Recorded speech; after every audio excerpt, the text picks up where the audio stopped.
Hi everyone, welcome back to my channel. তো অনেক দিন হয়ে গেল, ভাবছিলাম কোনো নতুন রেসিপি ট্রাই করা যাক। তো হঠাৎ মাথায় আসলো বাড়িতে তো যেহেতু মাছ আছে, তাহলে আমি এখন বানাবো ফিশ কাটলেট।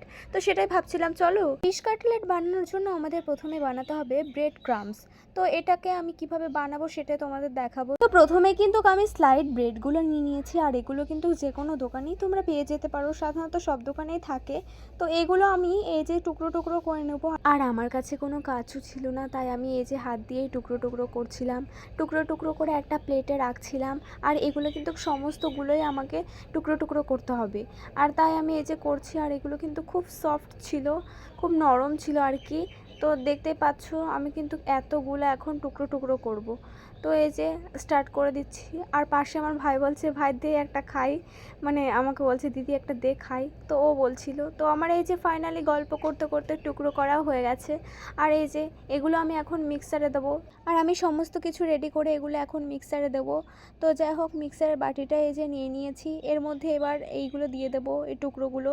তো অনেকগুলোই আমি দিচ্ছিলাম, তো লাস্টে অল্প অল্প করে দিয়েছিলাম, নাহলে প্রেশার বেশি পড়ে যাচ্ছিলো, মানে ব্লেন্ড হতে বেশি প্রবলেম হয়ে যাবে, তাই অল্প দেওয়াই ভালো, অল্প অল্প করে। আর বাটি অনেক বড় বড় আছে, কিন্তু আমি এই যে একটা বাটি থেকেই করি, আর অন্য বাটি এটো করে কি লাভ। আর এখন আমি ব্রেড ক্রাম্বসটা কীভাবে করছি সেই রেসিপিটাই তোমাদের দেখাচ্ছি।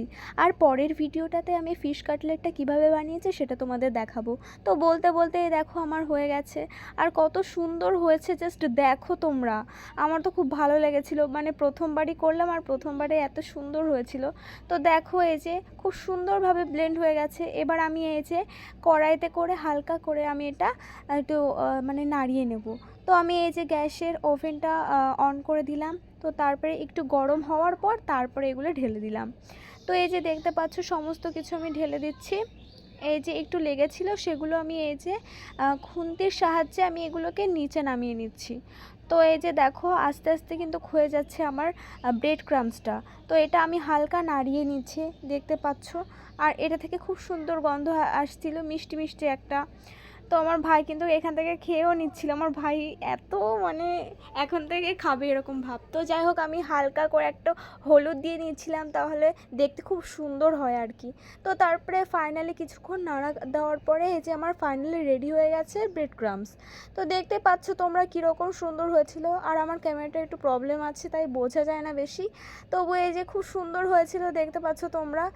আমার তো খুবই ভালো লেগেছিলো, যেহেতু প্রথমবার, আর প্রথমবারেই এত সুন্দর। তো তোমরাও বানাতে পারো। তো টাটা, নেক্সট পার্টের জন্য ওয়েট করো।